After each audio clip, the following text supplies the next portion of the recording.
Artisans, porteurs de projets, apprentis, les chambres de métiers et de l'artisanat vous accompagnent. La CMA, artisan de la nouvelle économie, présente Sud Radio C'est ça la France, Nathalie Schrengerma. Mesdames, Messieurs, bonjour et bienvenue dans C'est ça la France, l'émission du savoir-faire français. Chaque année, le CES de Las Vegas nous projette dans le futur. Robots domestiques, intelligence artificielle, objets connectés. Mais derrière les écrans et les algorithmes, une question beaucoup plus fondamentale s'impose, celle des ressources essentielles.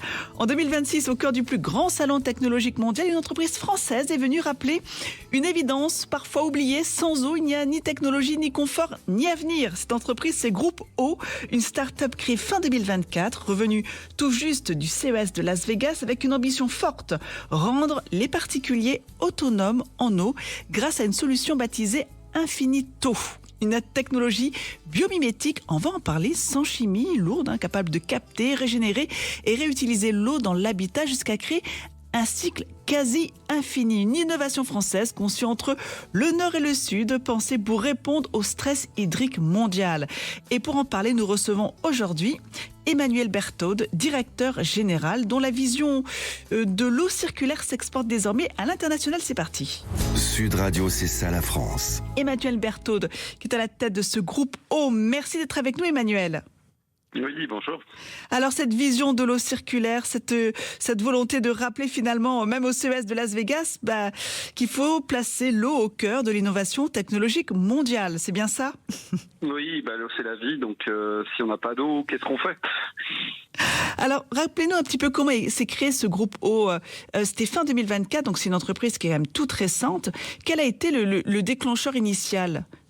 Alors en fait, David Blangy, c'est le fondateur du groupe Eau.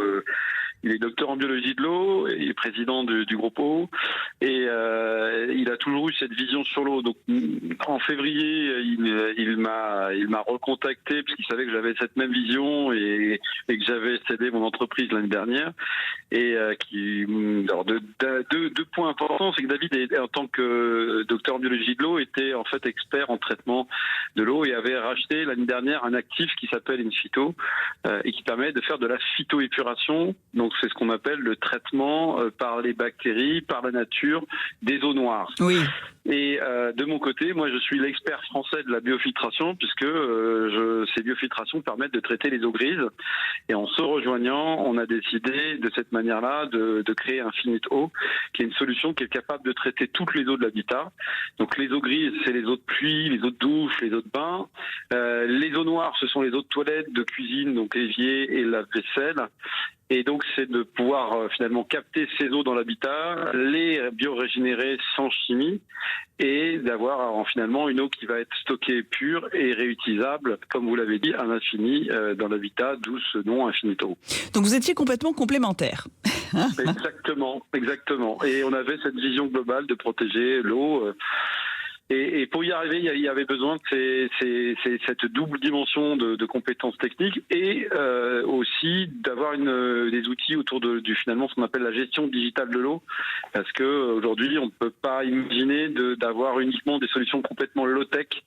Les technologies du vivant sont de low-tech parce qu'elles se servent du domaine du vivant, des bactéries et donc de la régénération sans chimie. Mais derrière, il y a besoin d'intelligents embarqués, ce qu'on appelle la gestion digitale de l'eau, qui va permettre de s'assurer que l'eau est toujours en parfait état, que le système est parfaitement opérationnel et automatiser tous les processus de manière intelligente. C'est-à-dire que c'est grâce à l'intelligence artificielle qu'on peut développer aussi cette solution-là. Alors, on va dire de l'intelligence peut-être pas artificielle, parce que là on va dire que l'intelligence va surtout s'assurer de la qualité de l'eau et des contrôles pour qu'on ait un système qui garantisse finalement, parce que l'eau si elle est pas bonne, on a un problème, donc on a besoin d'être sûr qu'elle est bonne.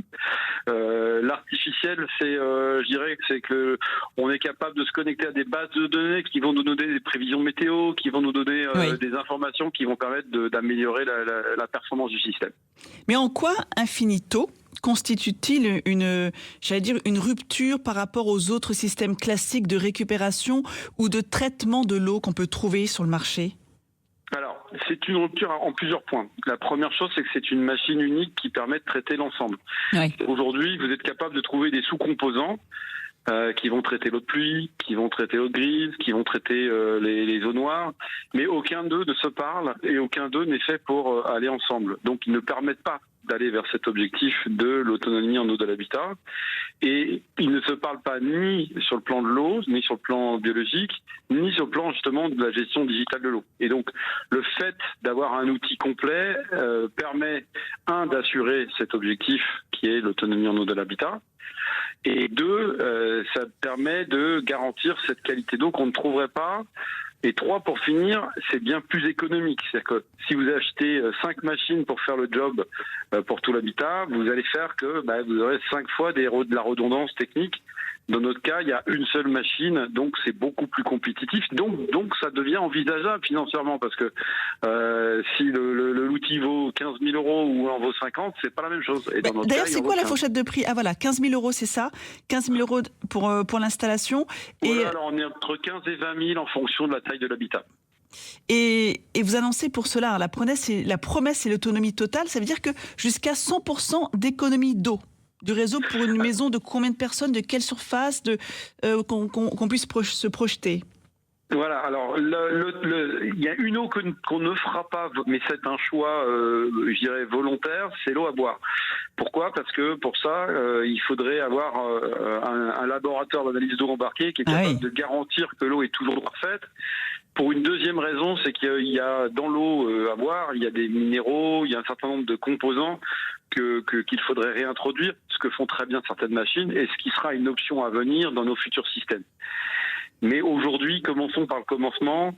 Et aujourd'hui, l'eau à boire, c'est 2%. Ça veut dire qu'en fait, sur les 98%, on est capable de régénérer 100% de l'eau. Et comme en plus, on capte, s'il y a toujours un petit peu d'eau qui est perdue par des évaporations, par des rinçages, juste comme ça, comme en plus, on capte les eaux de pluie, on a toujours plus d'eau que ce qu'il nous en faut, et c'est donc parfait. Alors, votre solution, vous l'avez dit, s'inspire de ce qu'on appelle le biomimétisme. Donc, il n'y a pas de chimie. Il y a cette volonté de reposer sur une régénération biologique naturelle. Est-ce que vous pouvez nous en dire plus, justement ? Alors ça, je dirais que c'est la base de notre choix historique et personnel. Sans produits chimiques, quoi. Ouais. Voilà. David, comme moi, on a une vision qui est protéger l'environnement. Donc protéger l'environnement, ça veut dire ne pas introduire de polluants dans toute action que l'on va générer sur le traitement de l'eau. Donc pour y arriver, on se sert de bactéries. Ce qu'il faut savoir, c'est que notre corps est composé de milliards de bactéries. S'il n'y avait pas les bactéries, il n'y aurait pas de vie. Donc il y a des fois, les gens disent les bactéries, ça fait peur. Mais non, parce qu'en fait là, on est sur des bactéries dites de classe 1, donc complètement inoffensives pour l'homme. Et c'est classé, certifié, il n'y a aucun doute là-dessus. Donc l'eau va passer par des filtres. Ce qu'on appelle des filtres biomécaniques, c'est-à-dire qu'en fait, le bio étant la dimension biomimétisme, donc mécanique étant la dimension barrage. Comme dans un filtre, l'eau passe, les particules se déposent, les bonnes bactéries font leur travail qui est de biodégrader les particules qui sont captées, et qui fait que le filtre va pas s'encrasser de manière inutile et inopinée. Et donc ça, c'est clé, parce que du coup, on fait exactement ce qui se passe dans la nature. Si vous prenez les lacs, les rivières, vous avez l'eau qui va aller sur les lagunes, sur les bords, qui va déposer des particules au pied dans les lagunes. Donc qu'est-ce que c'est ? Ce sont des bactéries. Les bactéries vont biodégrader ces fameuses particules qui ont été captées, et l'eau va retourner à la nappe phréatique en sous-sol. Donc nous, on va reproduire de manière artificielle ce qui se fait dans la nature. Ça veut dire qu'en termes de durabilité, ça permet justement, comme vous le disiez, de pouvoir maintenir son appareil le plus longtemps possible. En termes de durabilité, ça veut dire que c'est non intrusif, c'est non agressif. Ça veut dire que c'est une machine qui est conçue pour durer plus de 20 ans. Oui. La seule chose elle a besoin de deux choses. Elle a besoin d'un tout petit peu d'électricité pour faire circuler l'eau, mais ça a été même pensé là-dessus pour intégrer la dimension solaire, la dimension creuse, pour minimiser l'impact financier et que ça soit vraiment extrêmement léger. Et un consommable qui est sous forme liquide, qui sont un petit bidon qu'on va changer une fois par trimestre, dans lequel il y a les fameuses bonnes bactéries qui sont fabriquées par un expert en production de bactéries qui est un partenaire à nous. Et ces bactéries, donc elles sont injectées avec une micropompe chaque jour pour s'assurer que la filtration est toujours parfaitement opérationnelle.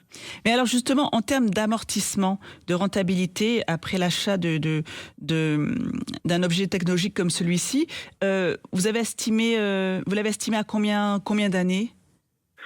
Alors, là, on va pas parler d'amortissement en France, parce qu'en France, on a de l'eau et des traitements d'eau qui sont... on a quasiment la meilleure eau du monde, et cette eau, on la met dans les toilettes. Donc, oui, ce qui est absurde, bien sûr. Effectivement. C'est comme ça. C'est comme ça, et parce qu'on a la chance d'avoir beaucoup d'eau, ce qui sera peut-être pas éternel, parce que moi, je vois le laboratoire, donc toute la partie R&D innovation sur l'eau et tout ce qui est gestion digitale de l'eau est développé à Aix-en-Provence, puisque le siège du groupe est basé à côté de Lille, à Caudry, à côté de la ville de la dentelle. Exactement. Et donc toute la partie fabrication des outils se fait donc dans le nord, et toute la partie R&D en question se fait dans le sud. Donc ça, c'est intéressant parce qu'en fait, comme vous le disiez tout à l'heure en introduction, les problématiques d'eau, on les a partout. Bien sûr. Et que ça soit à Aix-en-Provence où on a l'été des manques d'eau, ou même à Boulogne-sur-Mer, où on a des sols qui sont argilo-glaiseux, et l'été dernier, on a eu une interdiction de pouvoir consommer des eaux à certains moments, puisqu'il y avait des restrictions. Donc ces sujets, c'est les mêmes sujets partout, mais ils sont beaucoup plus importants dans des pays à l'étranger où le manque d'eau est encore plus massif, puisqu'il n'y a pas d'eau. Et donc, quand il n'y a pas d'eau, l'eau n'a plus de prix. Oui. Et donc, finalement, le temps de retour sur amortissement, il est immédiat. Puisque la ressource en eau devient essentielle. Donc, ce qui se passe aujourd'hui dans certaines régions du globe, qui sont des phénomènes d'exception, mais qui représentent quand même déjà, aux États-Unis, il y a 40 millions de personnes qui ne sont pas, qui sont ce qu'ils appellent off-grid. Off-grid, ça veut dire hors réseau, ça veut dire qu'ils n'ont pas l'eau de la ville, et ils ont parfois donc pas d'eau ou très peu d'eau. Ça veut dire qu'aujourd'hui, pour ces gens-là, c'est clé. Donc c'est un peu c'est justement ces pays-là que vous visez, c'est les pays du Sud ou bien les États-Unis ? Aujourd'hui, c'est sûr qu'en France, on commence à sensibiliser les gens, à se dire il faut prendre soin de l'eau, mais on a une réglementation qui ne permet pas de faire tout ce qu'on veut, puisqu'on a tellement d'eau. L'Espagne a traité la question depuis 30 ans, parce qu'ils avaient beaucoup plus de problèmes d'eau que nous en France, et donc aujourd'hui, il y a beaucoup de réutilisation des eaux grises qui est faite en Espagne. Maintenant, si on va beaucoup plus loin, qu'on va dans les pays du Golfe, ou qu'on va dans des déserts comme au sud des États-Unis, etc., là, on a en effet un vrai besoin aujourd'hui, mais le vrai besoin aujourd'hui, dans 10 ans, ça sera encore pire à d'autres endroits. C'est qu'en fait, la problématique de certains d'aujourd'hui sera la problématique de tous dans 10 ans. Alors justement, vous revenez du CES de Las Vegas, le dernier, 2026. Que retenez-vous justement de cette édition 2026 et est-ce que c'est selon vous vraiment un passage obligé quand on est une start-up technologique et qu'on souhaite capter notamment le marché américain entre autres ? Alors, il s'avère que moi, à titre personnel, c'est la 4e fois que je vais au CES, puisque j'ai accompagné donc d'autres sociétés dans le passé que je dirigeais. Et je vous dirais que déjà, c'est le meilleur CES que j'ai fait. Et étonnamment. Hein. C'est-à-dire en termes de retour sur place En termes de retour sur place, exactement. Alors, moins de monde que les années précédentes, mais beaucoup plus quali. Oui. Alors, peut-être que le produit est encore plus attractif que tout ce qu'on avait pu présenter dans le passé. Ça, c'est sûr. Mais indiscutablement, nous, on revient avec des distributeurs potentiels dans toutes les zones à stress hydrique qui nous intéressaient, plus tous les États-Unis, où là, franchement, on ne s'attendait pas à avoir autant d'appétence et autant de demandes sur le produit. Et on y allait pour 3 raisons. On y allait, pour valider cette perception qu'on avait et ce produit en approche marché qui pour nous est maîtrisé techniquement, mais avoir le regard du client sur un produit, c'est juste clé. Et donc là, aujourd'hui, on a la confirmation qu'il n'y a pas de doute sur ce produit. Il y a un vrai marché. Il y a un vrai marché, et puis ça nous a permis d'affiner aussi, parce qu'il y a une problématique juridique. Oui, bien sûr. Il y a des territoires où on va pouvoir mélanger toutes les eaux, qu'elles soient issues du noir, du gris, on va pouvoir à la fin les regrouper. Il y a d'autres territoires où ça ne sera pas du tout le cas et on sera obligé de garder des circuits séparés. Mais le produit a été conçu et pensé du point de vue modulaire. Et donc, on est capable de faire tout. Mais donc, c'est ça qui est bien, c'est que nous, ça nous permet, dans cette dernière phase d'industrialisation qu'on fait, en fonction de la zone qu'on va toucher, que ce soit la ville de Las Vegas, de Los Angeles, qui n'aura pas les mêmes réglementations, ou une autre ville au Texas ou ailleurs, là, on sait qu'on aura des différences sur le produit, et donc on doit avoir un produit qui est conçu pour s'y adapter. Donc ça, c'est un message clé pour nous. Dans cette dernière phase d'industrialisation qu'on fait, on l'avait imaginé, mais ça nous le confirme. Et donc déjà, c'est confirmation de marché. Deuxièmement, des distributeurs concrets qui attendent le produit. Un cahier d'adresse qui se remplit. Ouais. Exactement. Et troisième chose, on y allait aussi, à partir du moment où vous mettez un pied quelque part, vous ne pouvez pas y aller sans investir. Donc, nécessité de fonds pour chaque territoire que vous allez ouvrir. Donc, nécessité de lever ces fonds.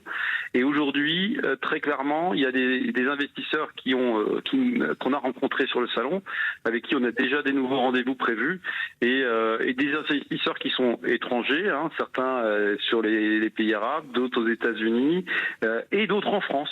On a rencontré des investisseurs en France aussi qui sont très intéressants. Donc, ce qui est plutôt rassurant, parce qu'on a toujours cette crainte après que le savoir-faire, quitte le territoire. Donc c'est vrai que c'est toujours rassurant de se dire qu'on a des investisseurs en France également et pas que à l'étranger. Oui, alors pour nous aussi, comme vous le dites, mais nous aussi. Et c'est vrai que le fait de pouvoir finalement faire un cofinancement France et territoire étranger, peut faire que les financements à l'étranger vont se concentrer sur les licences et les développements des BU qui sont à l'étranger, et en France sur finalement le siège et l'activité R&D et innovation qui va se passer en France. Et ça, je pense que c'est un vrai gage d'équilibre pour la suite. En tout cas, ça a été, on l'a bien compris, un retour très positif de ce CES de Las Vegas. Et ça fait plaisir à entendre. Merci beaucoup, Emmanuel Berthaud, d'avoir pris le temps de nous présenter ce groupe eau et cette belle innovation pour nous rendre autonomes en eau, 100% autonomes. Merci beaucoup et bonne journée à vous. Au plaisir, au revoir. Au revoir. On va se quitter un court instant et on se retrouve juste après avec Thibaut, notre French Trotter. Artisans, porteurs de projets, apprentis, les chambres de métiers de l'artisanat vous accompagnent. La CMA, artisan de la nouvelle économie, présente Sud Radio C'est ça la France, Nathalie Schrengerma. Nous voilà de retour dans C'est ça la France, l'émission du savoir-faire français. Et il est temps d'aller se balader avec Thibaut, notre French Trotter, qui parcourt la France pour l'émission. Sud Radio C'est ça la France, avec Thibaut, le French Trotter. Vous êtes en plein cœur du bocage vendéen. Il y a beaucoup de chemins creux à découvrir. Quels sont les lieux que vous invitez vos visiteurs à aller voir? On a plusieurs petites cités de caractère, notamment Pouzauges au plus près, Mouchamp qu'on aime beaucoup, Malièvre qui est magnifique à découvrir aussi. Une fois qu'on a proposé ça, il y a quelques sites un peu plus ciblés famille, comme le manoir de Réaumur, le château de Saint-Mémin. Quelquefois, certains s'aventurent jusqu'à Tiffauges. On a... C'est Barbe-Bleue. Oui, le château de Barbe-Bleue, qui a de très beaux spectacles l'été et qui attire quand même bon nombre de familles avec de jeunes enfants, pour voir les combats de chevaliers et de joutes. Quelquefois, les gens s'aventurent jusqu'au bord de mer, mais en général, ils restent quand même sur le bocage. Et on l'a pas dit, ici, le domaine Terre et Eau est entouré d'animaux. Chez nous, effectivement, tous les matins, on fait le tour des bêtes qu'on propose aux familles. Souvent, c'est même réclamé. Arrivé 10h, 10h30, si on ne m'a pas vu dans le paysage, les enfants viennent me voir, viennent me chercher. On va commencer par aller chercher les œufs, nourrir nos volailles. Donc, on a poules, canards, dindes. Différentes races de canards, et puis effectivement on va continuer notre tour, on va aller voir les oies, Nous avons des lapins en clapier, donc qui dit lapin dit petit. Donc voilà, il y a toute cette séance, j'ai envie de dire, C'est le rituel du matin. C'est un vrai rituel, et où là on regarde pas la montre, et pour le coup, voilà, on peut facilement rester 1 heure avec les enfants, 1h30 à faire le tour. Pour un peu qu'on aille ensuite au potager, on a une volière également avec des paons et des faisans. Donc voilà, le but est de nourrir tout ce petit monde et on en profite pour parler un petit peu de ce petit élevage qui est géré à la fois par mes enfants, par mon mari, et puis quand tout le monde est un peu plus occupé ou à l'école, c'est maman qui récupère un peu le boulot, quoi. On va préciser que les repas sont faits maison à partir des produits de la propriété. J'apporte une attention particulière à ce que la cuisine soit maison et soit des produits de circuit court. Là, ce que je vous ai cuisiné, du coup, c'est avec de la viande locale. Idéalement, je cuisine quand même nos volailles. Ouais. Et c'est un régal, il faut le préciser. On a eu droit à une blanquette de veau qui était délicieuse et une tarte aux pommes maison. Oui, on a encore quelques pommes chez nous. On a replanté. Il y a un petit verger planté il y a 4 ans maintenant. Et là, voilà, cet hiver, on va replanter de nouveau pour essayer de densifier un petit peu notre petit terrain et tendre vers un maximum d'autonomie en termes de fruits et légumes de chez nous. Le tourisme durable, pour vous, c'est un vrai engagement ? C'est un vrai engagement dans le sens où, lorsque nous sommes arrivés, on nous parlait déjà de cette manne touristique liée à l'accueil de la clientèle du Puy du Fou. Je ne pouvais pas rester les bras ballants en me disant voilà, ça va être facile, on accueille des gens du Puy du Fou. Aujourd'hui, il y a les Airbnb et il faut savoir que du coup ça marche. Quand on a un concept, qu'on a un appui aussi, parce que le réseau Un lit au pré cible vraiment une clientèle en accord avec nos valeurs et avec le slow tourisme et avec la déconnexion, ça marche, quoi. C'est juste qu'il faut tenir, il faut savoir accueillir les gens. Voilà, chez nous, il n'y a pas de boîte à clés, il y a un accueil physique. Il faut savoir être disponible. Et ça, effectivement, ça prend du temps, mais il faut savoir ce que l'on souhaite dans notre accueil, quoi. Mais aujourd'hui, voilà, on fait attention sur nos consommations. On est sur de l'eau de source, on fait attention à notre consommation électrique. On fait attention sur notre consommation alimentaire, sur des tas de choses d'un point de vue personnel et professionnel. Donc oui, c'est possible. Et c'en est la preuve, voilà. Et je peux témoigner, on est remarquablement bien accueillis ici, à ce domaine terre et eau. Merci beaucoup, Adeline. Avec plaisir. Merci Thibaut, on vous retrouve la semaine prochaine pour une autre découverte en France. Sud Radio, c'est ça la France, avec Thibaut le French Trotter. C'est ça, la France est terminée pour aujourd'hui. Merci, chers auditeurs. On se retrouve la semaine prochaine pour de nouvelles aventures ensemble. Rendez-vous, même heure, même chaîne et même radio. Et d'ici là, portez-vous bien. Sud Radio, c'est ça la France, Nathalie Schrengerma. Avec les chambres de métiers de l'artisanat, artisans, porteurs de projets, apprentis, nous vous accompagnons depuis 100 ans pour faire battre le cœur de la France.